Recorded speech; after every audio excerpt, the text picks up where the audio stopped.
These are the SteelSeries 800 gaming headset. SteelSeries is based out of Denmark.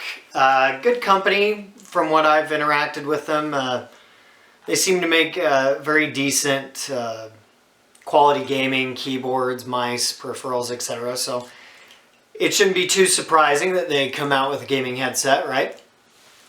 This is by far the most expensive one of this roundup. It comes in at about $260, $270 depending on where you get it from.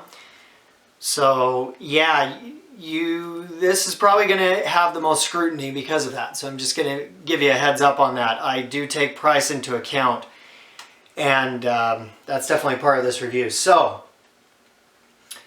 let's go ahead and go with the setup experience of these. So the setup experience was probably as easy as the Astro A50s.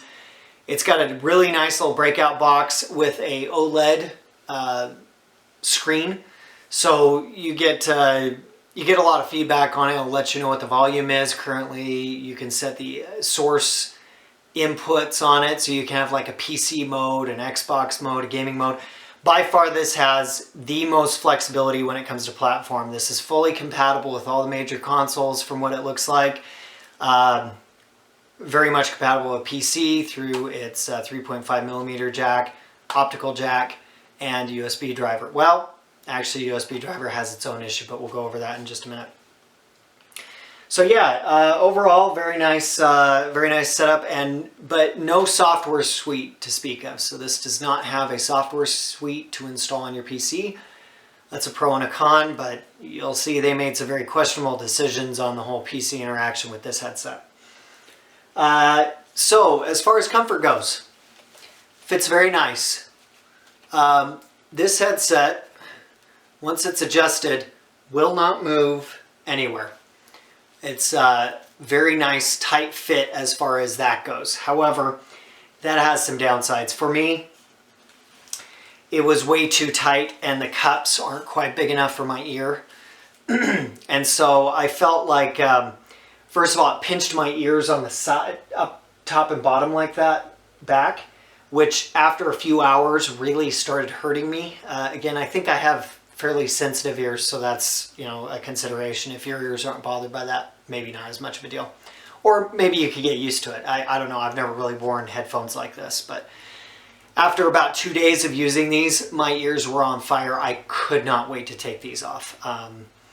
It's too bad, because first impressions were very good. The nice leather feel, nice leather on the top. I don't think this is real leather, of course. It's probably pleather or something like that, but it should feel nice, and it just really, really did not. After long gaming sessions, like I said, I really couldn't wait to take these off my head. Moving along, I really liked how the mute button is placed. So it's basically just the power button on the bottom here. I don't know if you can see that at all, but you just press the power button there, which is nice. It's got a mic boom that comes out, is retractable.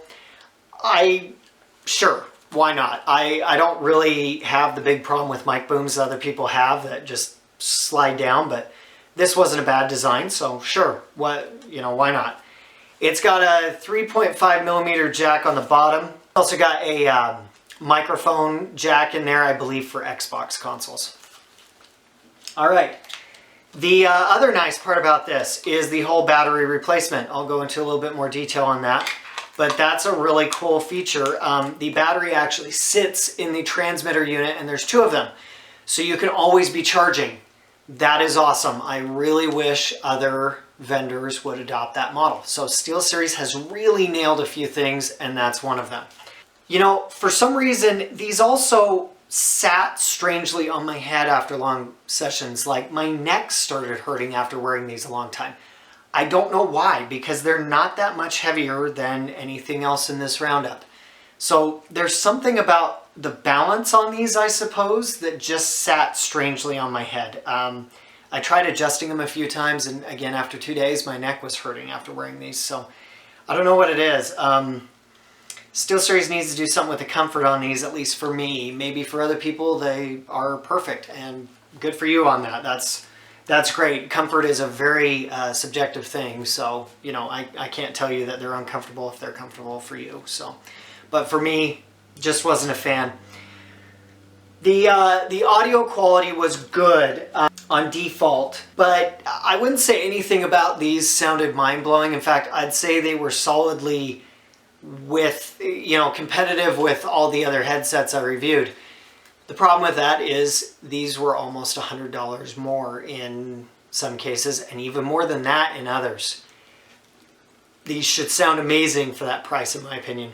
You're not getting enough of the other features to warrant that price increase, again, in my opinion. So that's a downside.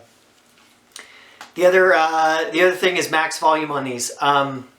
So yeah, I'm sorry. Going back to sound quality, good treble, good bass.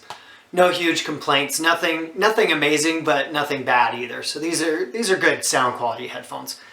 Max volume is an issue though. At max volume, I was not able to encounter any material that I would consider too loud to be uncomfortable. In fact, there was many things that were downright hard to hear even on max volume. That's not good. I've heard it's because there's regulations where these are made.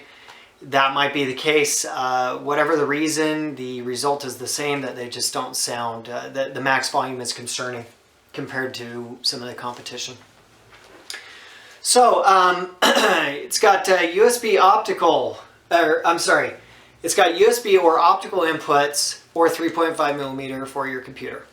So with this headset, again, I had a similar issue on this that I had with the Logitech with a weird buzzing sound. 3.5 didn't work on this, so I was left optical. A lot of people don't have optical out on their built-in sound card. So you're probably going to have to get a aftermarket sound card for this to even use it on your PC. That's a downside to some. For others, they don't care because they already have a sound card that could do that, right? So just something to keep in mind. Quality, this probably feels the highest quality of all the headsets. Even though it's plastic, the joints, I believe, are all metal. I like this nice leather-like material, felt nice. Even though for me it wasn't comfortable, it got a little hot after a while, etc. I know a lot of people really enjoy that feel, so I'm trying to stay impartial on that. Still giving my opinion, of course, but understanding that some people really like that feel. So they definitely feel nice and heavy and solid, and I didn't feel like these are going to break at all. They do have a nice mode where they'll sit flat on your chest like this. I've shown that with some other ones, but probably didn't point that out, so just something to keep in mind. Sound isolation is pretty good on these. You're not able to hear clearly what somebody's listening to, but you can still hear it. So this does not have complete sound isolation. I wouldn't buy them for that. And part of it, I think, is the smaller ear cups. I don't think they completely cover your ear. And so because your ear kind of creates a gap in the lining around there, I think some of it's leaking through there. Maybe if you had smaller ears, maybe these would have more sound isolation. But just something to know. Positional audio was good. The mic is decent, although, so it's got pretty good sound cancellation on the mic. But you listen to that and watch the video on the sound position, you get more details on that. 1-year warranty on this, and SteelSeries probably had the worst support so far. You have to register, which I hate for support. I understand why companies do it, but I really wish you could get support before your return period ends on a device without having to register, right? Because that seems like it'd be more paperwork for them, and it's kind of a pain for you because now you have an account for something you may not have kept. So I ding them on that. They have a chat option that did not work very well. I was on it so long and didn't get a response for so long that I finally gave up. And I called so long, 25 minutes. Yes, 25 minutes without a response after reaching a technician. Completely unacceptable. Why have a chat if you're going to do something like that? So yeah, that was not good. So strangely enough though, I had some trouble opening a ticket with my browser, had to switch to Firefox, I want to say, from Chrome. For some reason, the web page was just behaving badly. Whenever I clicked create a ticket, it would reset to the front. Once I finally got a ticket opened, I got a response 2 hours later. So kudos to them on that, but it doesn't completely redeem it, right? Because it was a pain in the butt to open the ticket in the first place. And again, their chat support wasn't good if I needed real-time support. So yeah, not great. Hopefully they improve on that in the future. And only a 1-year warranty on this. So yeah, let's run through the good and the bads on this. Really nice premium fit and feel. However, for me, that ended up being not a pro over time, so that's too bad. My first impression was great with this, but after 2 days of wearing it, turned into a bad part of it. Good sound quality, the ability to hide the mic if you need to, which is great. The breakout control box gives you a lot of options, probably more than everyone else, even with software, which was interesting. I mean, you got equalizer settings on there, you've got source input settings, all sorts of fun stuff, so that is awesome. The wireless was also really good.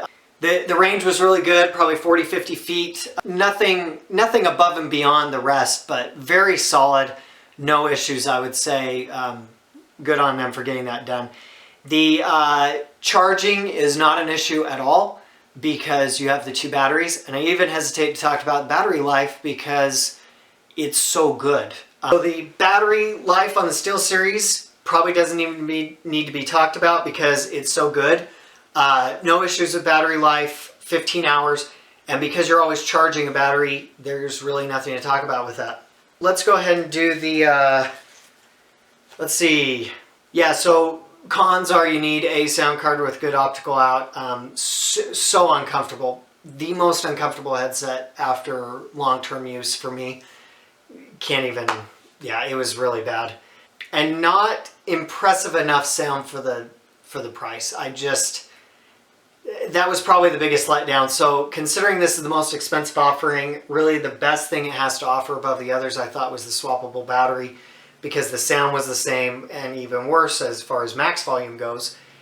And so I have to give this a 2 out of 4 for me. Solidly meh.